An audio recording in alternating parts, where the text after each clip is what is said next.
Hi friends, welcome to invest with Srinivas. Today ఒక insurance sector గురించి ఎప్పటి నుంచో నేను ఒక వీడియో చేయాలనుకుంటున్నాను. సో ఆ సెక్టార్లో మంచి స్టాక్స్ ఏమైనా ఉంటే, అది కూడా లోలో ఉంటే, లో పీఈతో, లో ప్రైస్లో, అలాంటి స్టాక్స్ ఏమైనా ఉన్నాయని ఎప్పటి నుంచో స్టడీ చేస్తున్నాను. ఈ స్టాక్ గురించి చాలా మంది చెప్పాను యాక్చువల్లీ. ఇప్పుడు అది ఆల్మోస్ట్ డౌన్లో ఉంది. సో ఆ స్టాక్ ఏంటంటే స్టార్ హెల్త్ ఇన్సూరెన్స్. సో దీని గురించి మేము ఎవరికి తెలియదంటూ ఏం లేదు. ఇన్సూరెన్స్ సెక్టర్లో వన్ ఆఫ్ ది అగ్రెసివ్గా వెళ్తున్నారు మనగా వీళ్ళు.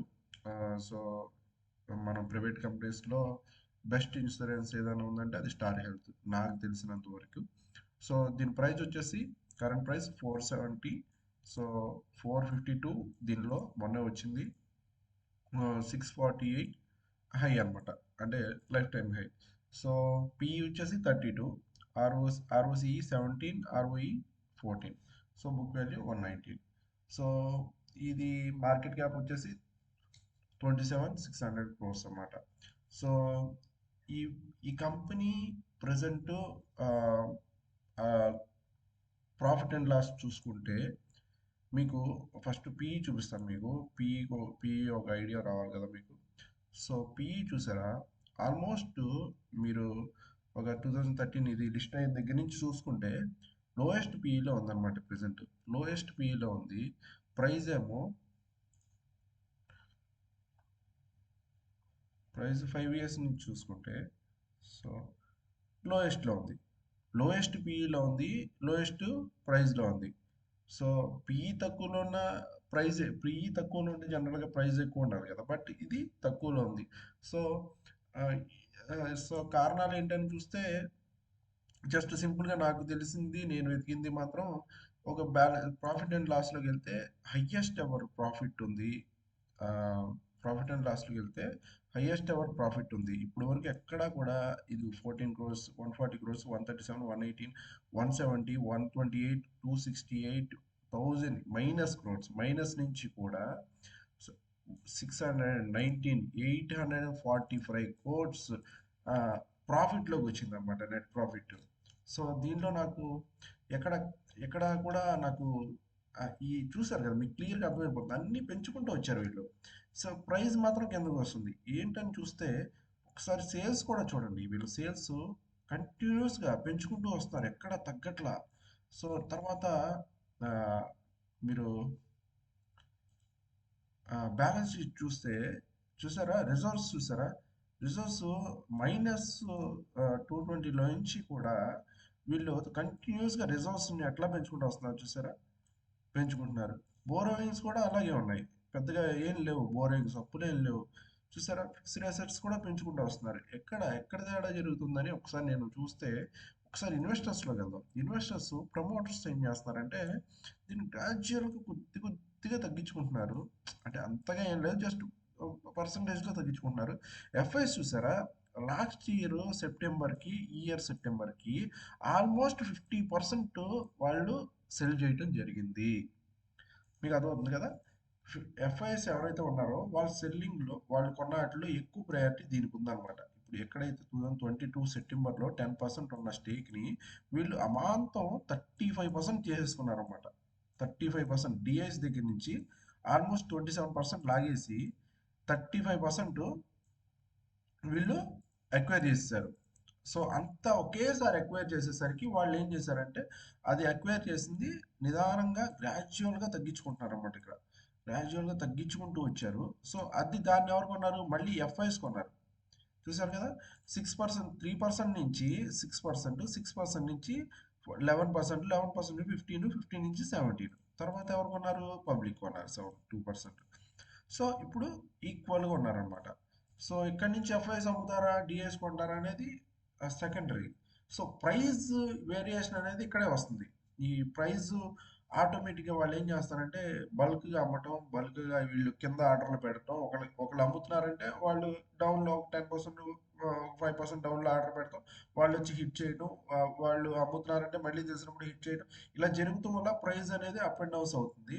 కానీ కంపెనీ పరంగా చూస్తే గ్రోత్ అయితే నెంబర్ 1 ఉంది. వీళ్ళు ఎప్పుడైతే ఆపుతారో ఈ సెల్లింగ్ అనేది, అంటే ఇంత అగ్రెసివ్‌గా మరి 50% ఆల్మోస్ట్ 50% సెల్ చేశారంటే మామూలు విషయం కాదు.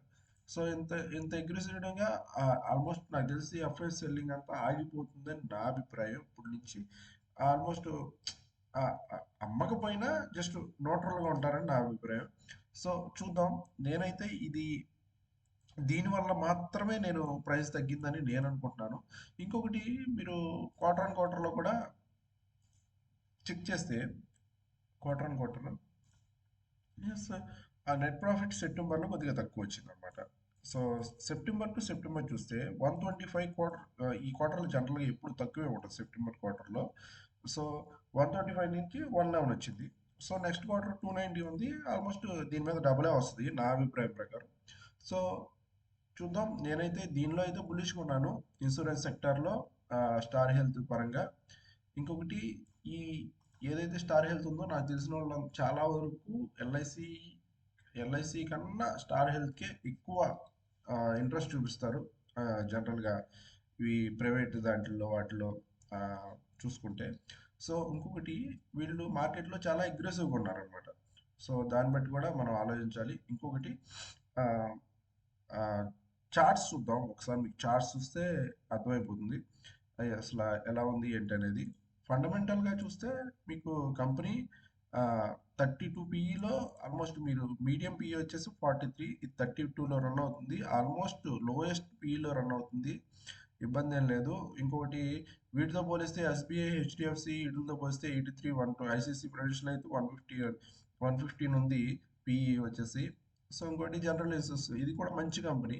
సో కాకపోతే వాల్టాలిటీ ఎక్కువ ఉంటుంది అనమాట. సో ఇది స్టార్ హెల్త్ అనేది 32 ఇది ఉన్నట్లో ఈ మూడు కొద్దిగా బెటర్గా ఉన్నాయి అనమాట ఎల్ఐసిని ఇంక్లూడ్ చేసుకుంటే. ఓకే. ఇంకొకటి మీరు ప్రాఫిట్ అండ్ లాస్ చూసారు కదా హైయెస్ట్ ఎవర్ ఉన్నాయి అన్నీ కూడా ఆపరేటింగ్ ప్రాఫిట్ కానీ నెట్ ప్రాఫిట్ కానీ అన్నీ హైయెస్ట్ ఎవర్ ఉన్నాయి.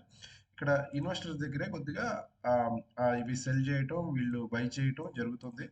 కొద్దిగా అక్కడే కొద్దిగా ప్రైస్ అనేది ఇది అవుతుంది. ఇంకొకటి టెక్నికల్స్ చూస్తే ఇదండి టెక్నికల్స్ ఒక్క రూపాయి కూడా ప్రజెంట్ ఇప్పుడు వరకు కూడా సంపాదించింది లేదు స్టార్ హెల్త్లో ఎవరు కూడా. సో ఎందుకంటే ఆ, సో ఫస్ట్ నుంచి ఎప్పుడైతే ఐపీఓలో లిస్ట్ అయిందో అప్పటి నుంచే కంటిన్యూస్గా పడుతుంది అనమాట ఇది. ఎందుకు శ్రీనివాస్ ఇలా పడే స్టాక్స్ని నువ్వు రికమెండ్ చేస్తావు అంటే సింపుల్ అండి. స్టాక్ మార్కెట్లో ఏం లేదు. ఏదైతే లోలో పడిపోతుందో దాన్ని మనం కొనాలి. అంటే జనరల్గా ఏదైతే డెడ్ లోలో ఉందో దాన్నే కొనాలి. సో మంచి కంపెనీలు అంటే లో ఉన్న ప్రతి కంపెనీని కొనమంటలా ఫండమెంటల్గా ఆ ఆ ప్రోడక్ట్ బాగుండాలి. ఫ్యూచర్లో ఆ ప్రోడక్ట్కి గ్రోత్ ఉండాలి. సో అది నా థియరీ. స్టార్ హెల్త్ అనేది కంటిన్యూగా ఎవరైనా ఖచ్చితంగా హెల్త్ ఇన్సూరెన్స్ చేసుకోవాల్సిందే ఫ్యూచర్లో. ఎందుకంటే హాస్పిటల్ ఖర్చులు అనేవి అలా ఉంటున్నాయి. సో ప్రజెంట్ ఎవరైనా సరే ప్రతి ఒక్క జాబ్ హోల్డర్ కూడా ఇన్సూరెన్స్ అనేది ఖచ్చితంగా ఉంటుంది. సో దాని పరంగా చూసుకున్నా ఇప్పుడు ఇది ఆల్మోస్ట్ లోలో ఉంది. ఆ, కొన్ని ఇప్పుడు ఎక్కడి నుంచి పడిందంటే ఆల్మోస్ట్ ఇది 51% దాకా పడింది. 50% దాకా పడింది పైనుంచి.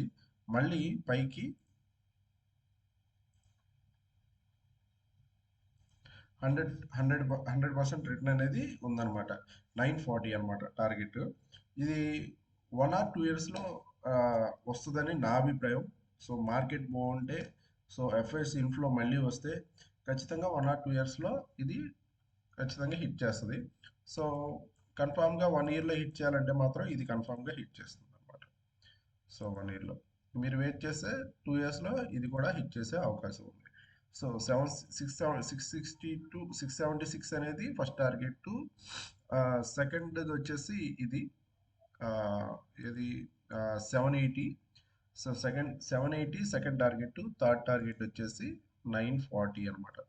సో ఫండమెంటల్గా స్ట్రాంగ్ ఉంది కంపెనీ.